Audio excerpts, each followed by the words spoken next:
ভাদ্রের মাঝামাঝিতে এসে বৃষ্টির প্রবণতা কিছুটা কমতেই সারা দেশে আবারও বাড়তে শুরু করেছে গরমের দাপট। গত কয়েকদিনের তুলনায় তাপমাত্রা বেড়ে যাওয়ায় রাজধানী ঢাকা সহ দেশের বিভিন্ন অঞ্চলে অনুভূত হচ্ছে ভ্যাপসা গরম। বিশেষ করে বাতাসে আর্দ্রতা বেশি থাকায় তাপমাত্রার চেয়েও কয়েক ডিগ্রি বেশি গরম অনুভূত হচ্ছে। তবে সকাল থেকেই ঢাকার আকাশ মেঘাচ্ছন্ন, মাঝে মাঝে হালকা বাতাস বইলেও গরমের অস্বস্তি কমেনি। তবে এই মেঘলা আবহাওয়ার মধ্যেই আজ শুক্রবার ঢাকা সহ দেশের বিভিন্ন অঞ্চলে বৃষ্টির সম্ভাবনার কথাও জানিয়েছে আবহাওয়া অধিদপ্তর।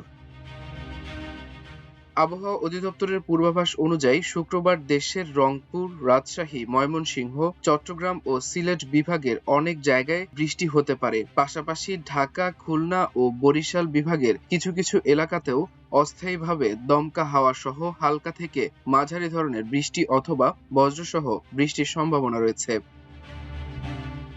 তবে এরই মধ্যে তাপমাত্রার ঊর্ধ্বমুখী প্রবণতা দেখা গেছে। বৃহস্পতিবার দেশের সর্বোচ্চ তাপমাত্রা রেকর্ড করা হয়েছে রাজশাহীতে ৩৭ ডিগ্রি সেলসিয়াস। এর আগের দিন রাজশাহী, চুয়াডাঙ্গা ও যশোরের সর্বোচ্চ তাপমাত্রা ছিল ৩৬.২ ডিগ্রি সেলসিয়াস। সেই হিসেবে গত দুদিন দেশের বিভিন্ন এলাকায় মৃদু তাপপ্রবাহের মতো পরিস্থিতি তৈরি হলেও আবহাওয়া অধিদপ্তরের পূর্বাভাসে তাপপ্রবাহের কথা উল্লেখ করা হয়নি। আবহাওয়াবিদ শাহিনুল ইসলামের মতে এই পরিস্থিতি খুবই সাময়িক। শুক্রবার থেকেই তাপমাত্রা কিছুটা কমে আসতে পারে, ফলে তাপপ্রবাহের বিষয়টি আলাদাভাবে উল্লেখ করা হচ্ছে না। তবে আবহাওয়ার বড় পরিবর্তন আসতে পারে আগামী কয়েকদিনের মধ্যেই। আবহাওয়া অধিদপ্তরের তথ্য অনুযায়ী আগামী ১ সেপ্টেম্বরের দিকে সাগরে আরেকটি লঘুচাপ সৃষ্টি হতে পারে। এর প্রভাবে আগামী রোববার থেকে সারা দেশে আবারও বাড়তে পারে বৃষ্টির প্রবণতা। এদিকে বৃষ্টিপাত কমে যাওয়ায় বৃহস্পতিবার সন্ধ্যা ৬টা পর্যন্ত আগের ২৪ ঘন্টায় দেশের অধিকাংশ এলাকায় তেমন বৃষ্টি হয়নি। এমনকি দেশের অন্যতম বৃষ্টিপ্রবণ এলাকা সিলেটেও ছিল বৃষ্টির ঘাটতি। রাজধানীতেও বৃহস্পতিবার সকাল ৬টার পর থেকে কোনো বৃষ্টি হয়নি, যদিও তার আগে ২৪ ঘন্টায় টেকনাফে সর্বোচ্চ ৩৯ মিলিমিটার এবং ঢাকায় ৩৪ মিলিমিটার বৃষ্টিপাত রেকর্ড করা হয়েছিল।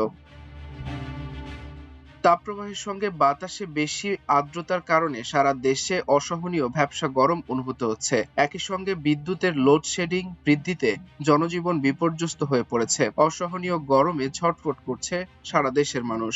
আবহাওয়া অধিদপ্তর থেকে আগেই জানানো হয়েছিল এবার বর্ষা মৌসুমে স্বাভাবিকের চেয়ে বেশি তাপমাত্রা থাকতে পারে। আর এই সময়ে বাতাসে আর্দ্রতার পরিমাণ বেশি থাকায় তাপমাত্রার চেয়েও ২ থেকে ৩ ডিগ্রি বেশি গরম অনুভূত হয়ে থাকে বলে উল্লেখ করেন আবহাওয়াবিদরা।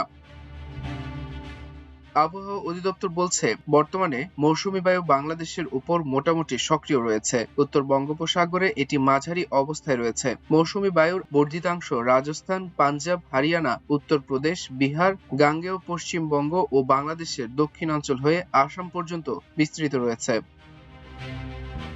মাল্টিমিডিয়া ডেস্ক, আমার দেশ।